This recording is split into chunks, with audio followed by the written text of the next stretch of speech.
Boa tarde a todos. É um prazer estar aqui mais uma vez nessa casa que tem a missão de levar a doutrina do Cristo a todos nós. Esperamos que Jesus, através de seus emissários, esteja conosco neste momento de reflexão sobre os seus ensinamentos. A proposta de hoje está no capítulo 23 do Evangelho segundo o Espiritismo, cujo título é A Estranha Moral. Esse título, que refere Kardec, significa que algumas passagens que Jesus trouxe para nós, o que ele disse muitas vezes, foi mal interpretada. Porque se levarmos ao pé da letra, pode causar uma certa estranheza vindo da boca de Jesus. E nesse capítulo 23 do Evangelho segundo o Espiritismo, temos lá: eu não vim trazer a paz, mas a espada, odiar pai e mãe, deixar os mortos e enterrar os seus mortos. A princípio parece que há uma contradição, mas na verdade não há contradição nenhuma, porque Jesus falava para o espírito e pregava a perfeição moral. Só com a vinda do Espiritismo é que nós conseguimos destravar esses textos. Como bem diz os espíritos superiores, Jesus é a porta, mas Kardec é a chave. Até hoje, as religiões tradicionais têm dificuldade em interpretar essas passagens. E muitas vezes nem comentam. Porque como não conseguem interpretar, como pregam que a vida é única, não existe outra vida, como não acreditam na reencarnação, fica difícil interpretar essas passagens. Então, na verdade, eles nem tocam, porque não conseguem ir além da letra. Pois bem, mas o que diz os evangelhos? Em Mateus capítulo 10, versículo 34 a 36, diz lá: não penseis que eu tenha vindo trazer a paz à terra. Não vim trazer a paz à terra, mas a espada. Porquanto vim separar de seu pai o filho, de sua mãe a filha, de sua sogra a nora, e o homem terá por inimigos os de sua própria casa. E segue aqui agora em Lucas, capítulo 12, versículo 49 a 53, vim para lançar fogo à terra, e que é o que desejo, senão que ele se acenda. Tenho de ser batizado com batismo, de quanto me sinto desejoso de que ele se cumpra. Julgais que eu tenha vindo trazer paz na terra. Não, eu vos afirmo, ao contrário, vim trazer a divisão. Pois, doravante, se acharem em uma casa 5 pessoas, estarão elas divididas, umas contra as outras, 3 contra as 2 e 2 contra 3. O pai estará em divisão com o filho, e o filho com o pai, a mãe com a filha, e a filha com a mãe, a sogra com a nora, e a nora com a sogra. Como foi lido aqui inicialmente, nós nos perguntamos à primeira vista: será que Jesus, que era doçura em pessoa, humildade, que trouxe o amor como exemplo, teria dito isso? Será que não é blasfêmia imputar a ele essas frases, essas passagens, sendo ele a perfeição? Na verdade, não é blasfêmia. Foi ele mesmo que disse. Mas essa passagem só mostra a sua alta sabedoria. Porque, ao contrário, se a gente não olhar essas passagens que foram ditas de forma um pouco distorcidas, camufladas, ele pegaria aqui para nós a perturbação, a insensatez e a confusão reinaria entre nós. Mas a sua doutrina a nova doutrina, precisava trazer alguns elementos, pois naquela época não se entendia. Se hoje, até hoje, nós não entendemos a sua mensagem, imagina 2000 anos atrás.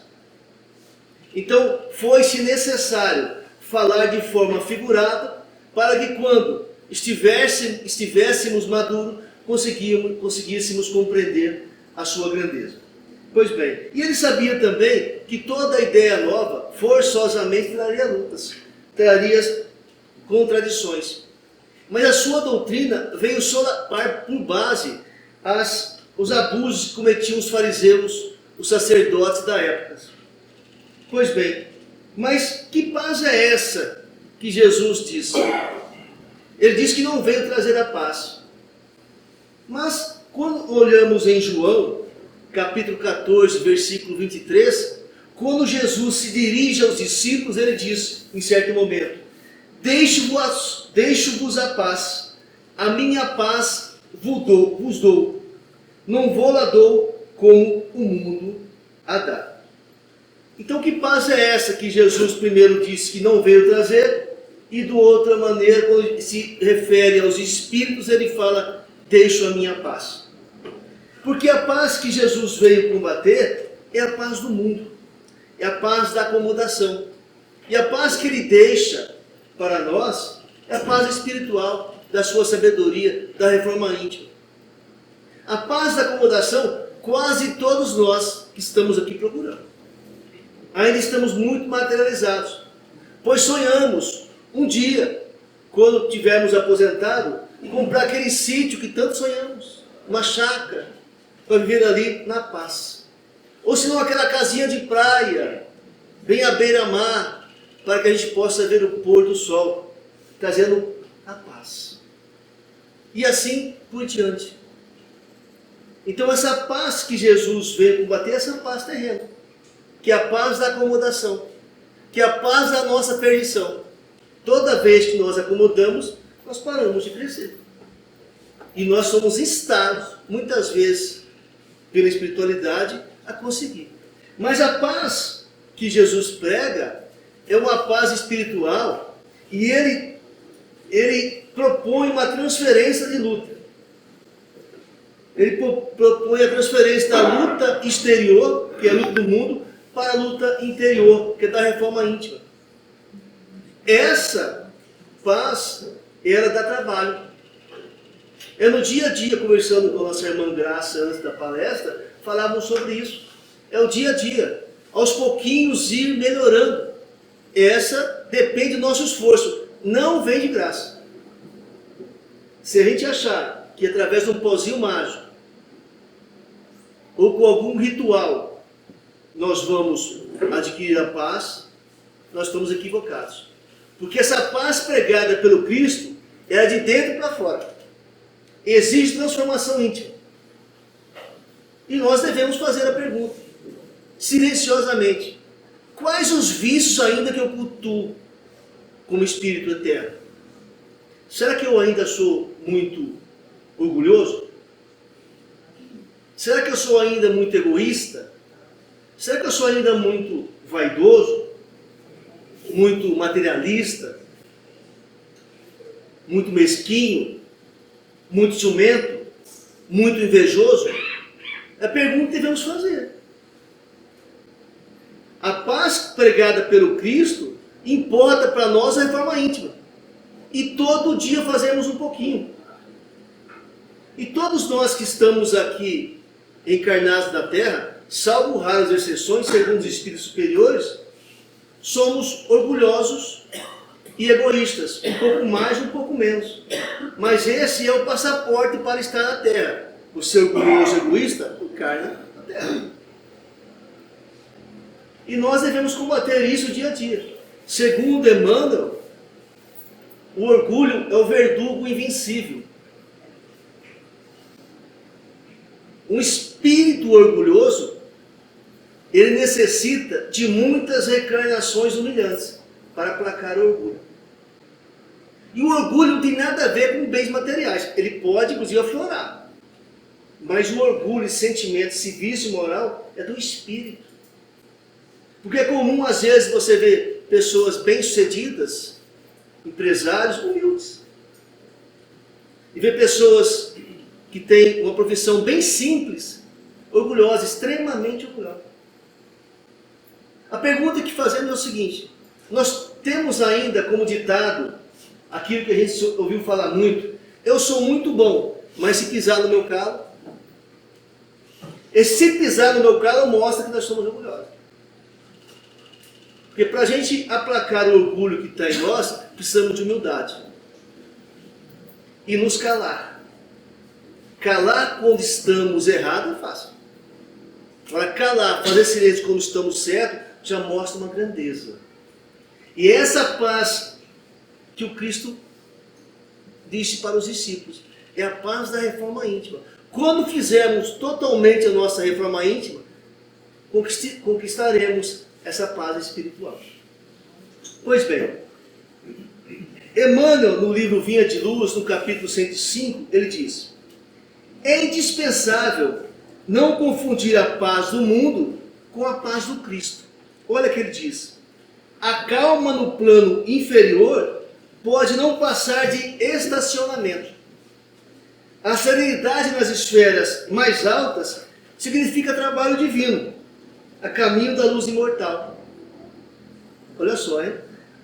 A serenidade nas esferas mais altas significa trabalho divino no caminho da luz imortal. O que Jesus disse quando esteve aqui? Eu trabalho e meu Pai trabalha até hoje. Então aquela visão das religiões tradicionais, nos quais muitos de nós fomos criados, de que depois que desencarnar, depois que morrer, nós iremos para o céu ou para o inferno. E se formos para o céu, teremos aquela visão contemplativa e ociosa do lado direito do Pai. Não existe. Os espíritos superiores estão sempre trabalhando. Não tem tempo, não perde um minuto no WhatsApp, no TikTok. Não perde. Eles estão trabalhando sempre. No livro Voltei, acho que na biblioteca deve ter, do irmão Jacó, na verdade ele coloca esse pseudônimo, mas é o Frederico Figner, um grande trabalhador espírita. Ele era americano e quando ele desencarnou, deu muita saudade da Califórnia e ele era admirador do Thomas Edison. E ele então pediu para visitar a Califórnia e foram até a Califórnia, espiritualmente falando, no mundo espiritual, e pediu audiência com Thomas Jefferson, que é um espírito já bastante evoluído, que trabalha nas terras americanas. E ele, olha, vamos ver se ele tem alguns minutos na sua agenda. E conseguiu alguns minutos para que ele falasse com Thomas Jefferson. Então, na verdade, quando nós evoluímos, nós vamos continuar trabalhando. Por isso que eu falo do trabalho. Que devemos trabalhar não só para o nosso sustento, mas também em prol de uma causa. Em prol dos nossos irmãos menos favorecidos. E diz aqui, sobre a paz do mundo e a paz do Cristo.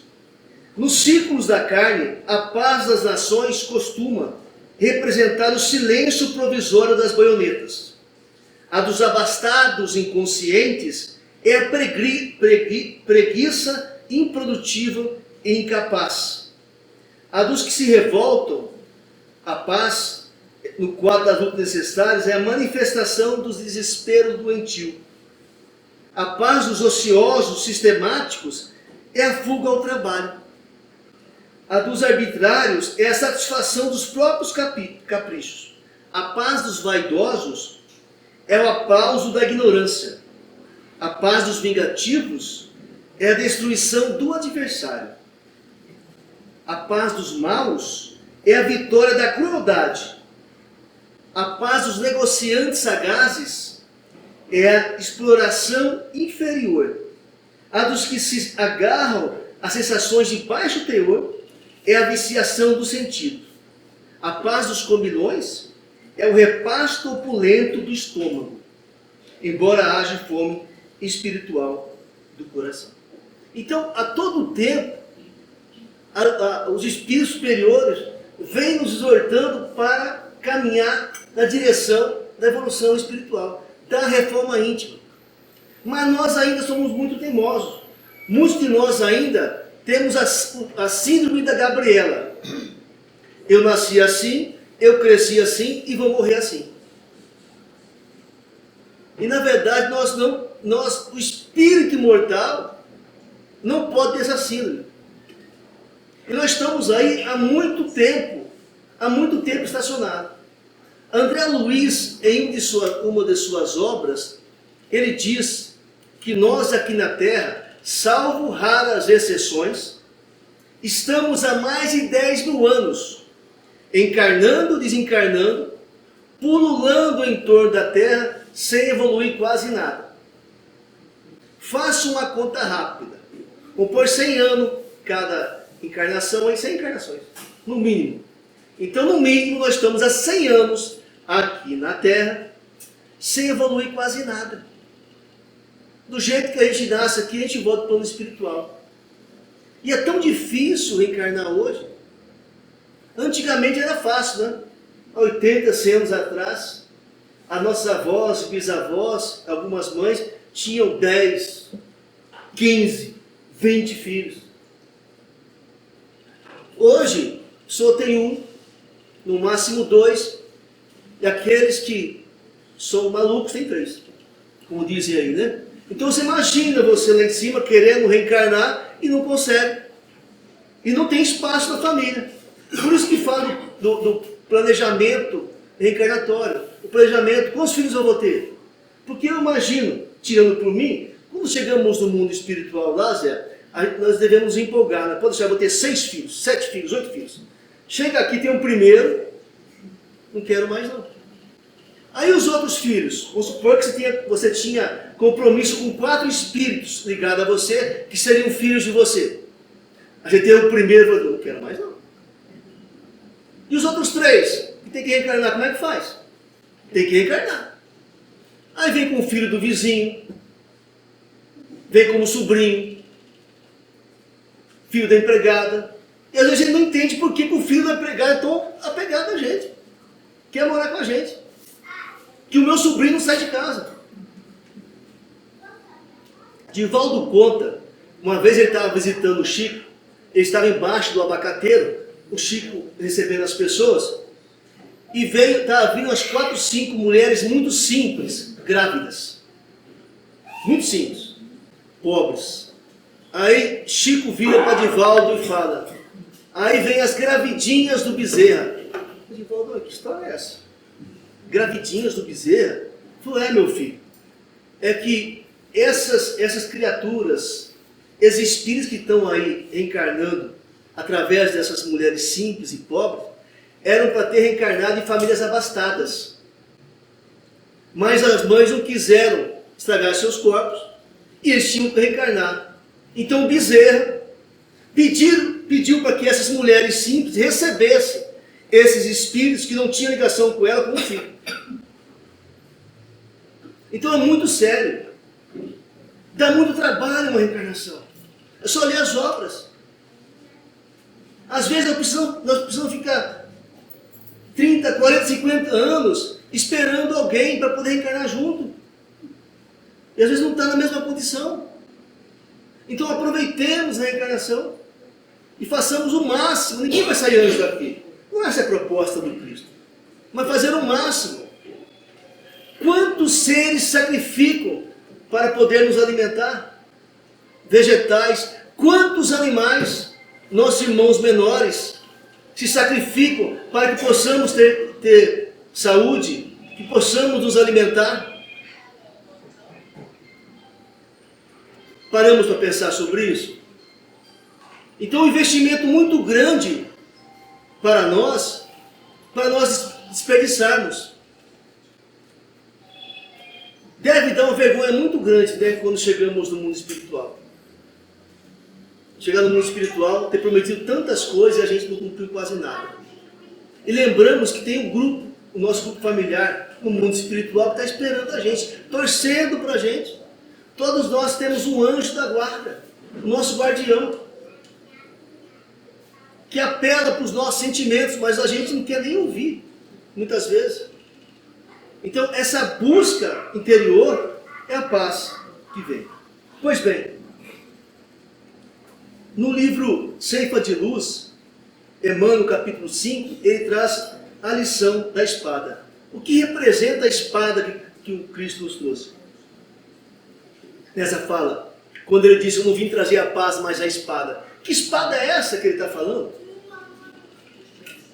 Diz Emmanuel, o mundo, até a época do Cristo, legalizara a prepotência do ódio e da ignorância, mantendo-lhe a terrível dominação, através da espada mortífera da guerra e do cativeiro, em sanguinolentas devastações. A realeza do homem era a tirania revestida de ouro, arruinando e oprimindo onde estendesse as garras destruidoras. Com Jesus no instante, a espada é diferente. Voltada para o seio da terra, representa a cruz que ele mesmo prestou o testemunho supremo do sacrifício e da morte pelo bem de todos. Pega a espada e vira de ponta cabeça. Ela vai representar uma cruz. Cruz essa que o Cristo não fugiu. É por isso que seu exemplo não justifica os instintos desenfreados de quantos pretendem ferir ou guerrear em seu nome. A disciplina e a humildade, o amor e a renúncia marcaram-lhe as atitudes em todos os passos da cena. Flagelado e esquecido, entre o escárnio e a calúnia, o perdão espontâneo fluiu-lhe, incessante da alma, para somente retribuir bênção por maldição, luz por treva e bem por mal.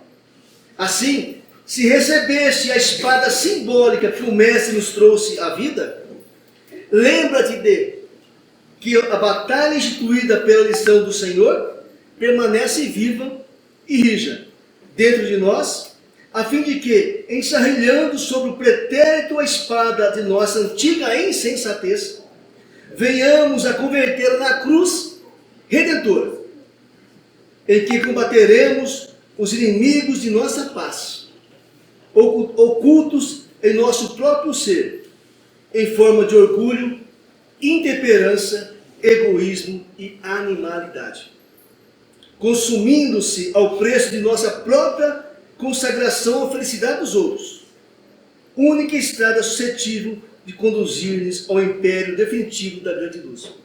Então, a espada que Jesus trouxe é a espada para cortar esses vícios morais. Quais são eles? Que nos impedem de caminhar. Diz aqui, ó, orgulho, intemperança, egoísmo e animalidade. Ninguém aqui está pregando, a doutrina não prega isso, de forma alguma, de abandonarmos os bens materiais, doar tudo ao pobre e morar debaixo da ponte. Seríamos mais um peso social. Pede apenas para que possamos estar à terra sem pertencer à terra. Usar os bens materiais de forma comedida. Que eles não venham ser o nosso mamão. Que eles não venham a ser a nossa senda. Porque senão decepcionaremos muito quando chegarmos no mundo espiritual. Pois bem, então o versículo de Mateus que fala da espada é compreendida como estado de consciência tranquila obtida pelo dever cumprido. Essa é a chave. É na terra do coração que se trava a verdadeira guerra da melhoria dos sentimentos. A espada é, nesse sentido, um instrumento de progresso que corta nossas más inclinações num processo de intensa batalha íntima. Intensa batalha íntima. É o dia a dia. Os espíritos nos chamam, nos alertam que essa batalha é o dia a dia. E toda vez que estivermos diante de uma situação de grave decisão, devemos perguntar: o que o Cristo faria em meu lugar? Podemos pensar, aí o sarrafo ficou muito alto, né? Decidir como Cristo iria decidir, mas foi Ele quem disse: eu sou o caminho, a verdade e a vida. Ninguém chegará ao Pai sem antes passar por mim. Ora, se antes tem que passar por Ele, eu tenho que me medir conforme os ensinamentos cristãos. E a nossa consciência não faz média. Nós muitas vezes colocamos a máscara social para certos momentos da nossa vida, mas sem perguntarmos à consciência o que devemos fazer, ela vai falar. Muitas vezes não queremos nem ouvir, né? Quando a gente está no bem bom da vida material, não queremos nem ouvir o que a consciência fala. Mas a consciência vai nos dizer, no exato momento que formos fazer alguma coisa, se está certo ou errado. A consciência é a vozinha do mundo espiritual nos alertando que aquele caminho pode nos trazer muito sofrimento no futuro. Pois bem, então Cristo, a espada dolorida pelo Cristo, é de forma simbólica. Em contraposição ao falso princípio de dizer estabelecido no mundo, trouxe consigo a luta regeneradora, a espada simbólica do conhecimento interior pela revelação divina, a fim de que o homem inicie a batalha de perfeição de si mesmo. Pois bem, e Cristo trouxe como pedra angular dos seus ensinamentos a caridade, a fraternidade e amor ao próximo. Esses foram os seus ensinamentos. Mas, se naquela época venceu o paganismo, os cristãos passaram de perseguidos a perseguidores. Deturparam a mensagem do Cristo e começaram a perseguir todos aqueles que não eram cristãos. Na época da Idade Média, onde surgiu as chamadas Guerras Santas. De santa não tem nada. Onde se matavam, extorquiam, torturavam em nome do Cristo. Mas cabe a culpa ao Cristo? Em algum momento ele disse: ide, matai, queimai, torturai. Pelo contrário, a sua mensagem foi de amor. Amar o próximo como a si mesmo, perdoar os nossos inimigos, fazer o bem aos que vos perseguem. Essa foi a mensagem do Cristo. Mas nós, talvez muitos de nós estivéssemos naquela época lá, deturpamos sua mensagem e veio um resgate. Toda vez que nós deturpamos alguma coisa e contrariamos as leis divinas, vem um resgate, que é natural. Arrepende, expia e resgata. Esse é o processo. Mas essa doutrina santa que veio nos alertar desde o século XIX, para que nós possamos, desde já, fazer um caminho mais seguro rumo à perfeição. E quando Jesus declara: não creis que eu tenha vindo trazer a paz, mas sim a divisão, ele quis dizer que o seu pensamento era este: não creis que a minha doutrina se estabeleça pacificamente. E não se estabeleceu até hoje. Existem lutas muito sérias. Ela trará lutas sangrentas, tendo por pretexto o meu nome, porque os homens não me terão compreendido e não me terão querido compreender. Os irmãos, separados pelas respectivas crenças, desembainharão a espada um contra o outro, e a divisão reinará no seio de uma mesma família, cujos membros não partilham da mesma crença. Vi lançar fogo à terra, para expungi-la dos erros e dos preconceitos. Do mesmo modo que se põe fogo a um campo para destruir nele as ervas más, eu tenho pressa que o fogo se acenda para que a depuração seja mais rápida, visto que do conflito sairá triunfante a verdade. A guerra sucederá a paz ao ódio dos partidos, a fraternidade universal, as trevas do fanatismo, a luz da fé esclarecida. Hoje, as nossas lutas são mais morais. Acabou o tempo das lutas sanguinolentas. A nossa luta é moral. Ele disse também naquela época que enviaria para nós o Consolador prometido, que ficaria conosco para sempre. É a santa doutrina espírita, que resgata o Evangelho do Cristo de forma genuína, trazendo para nós o que ele quis dizer com seus ensinamentos. Sem qualquer mácula, sem qualquer simbolismo. Graças a Deus a santa doutrina, como disse a irmã no começo, a transformação que faz em nossa vida, em todos nós.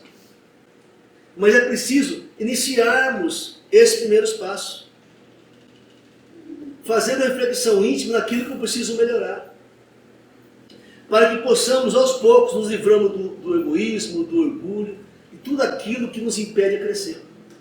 E aos poucos conquistando a fraternidade, a humildade, a benevolência, a indulgência e ter a grandeza de perdoar as ofensas que são dirigidas por nós. Quando os Espíritos pedem para perdoar, isso que trouxe foi o Cristo, perdoar seus inimigos, não é para que nós possamos viver abraçados com os nossos inimigos, mas que esqueçamos esse mal, que não desejamos mal a ele. E a espiritualidade não precisa de algozes, porque todos nós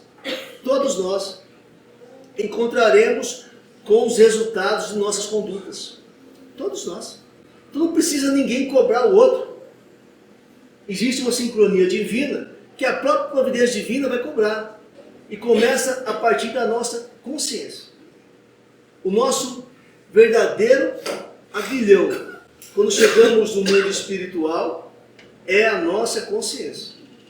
Quando lemos as obras de André Luiz, principalmente, ninguém chega lá cobrando. O próprio Espírito verifica que perdeu muita chance aqui na Terra, que se endividou mais. Segundo os Espíritos superiores, nós estamos enclausurados na lei do retorno. Nós encarnamos para pagar uma dívida, não pagamos essa dívida e arrumamos outra. Voltamos no mundo espiritual mais endividado. Aí volta de novo para pagar aquela dívida e não consegue. E volta de novo. Isso mostra, segundo os Espíritos, que nós não conseguimos nos livrar dessa lei do retorno. E aí então é imperativo que nós consigamos ir além, um pouco além, em busca do nosso próprio melhoramento. E não precisa ninguém nos dizer o que temos que fazer. A nossa consciência vai dizer. Que nós possamos então a cada dia fazer com que os ensinamentos do Cristo reverberem fundo nas fibras dos nossos corações. Que possamos sermos melhores do que ontem e amanhã melhores do que hoje. E que possamos ajudar a espiritualidade a transformar esse mundo de provas e expiações em mundo de regeneração. Que Jesus esteja conosco na nossa caminhada.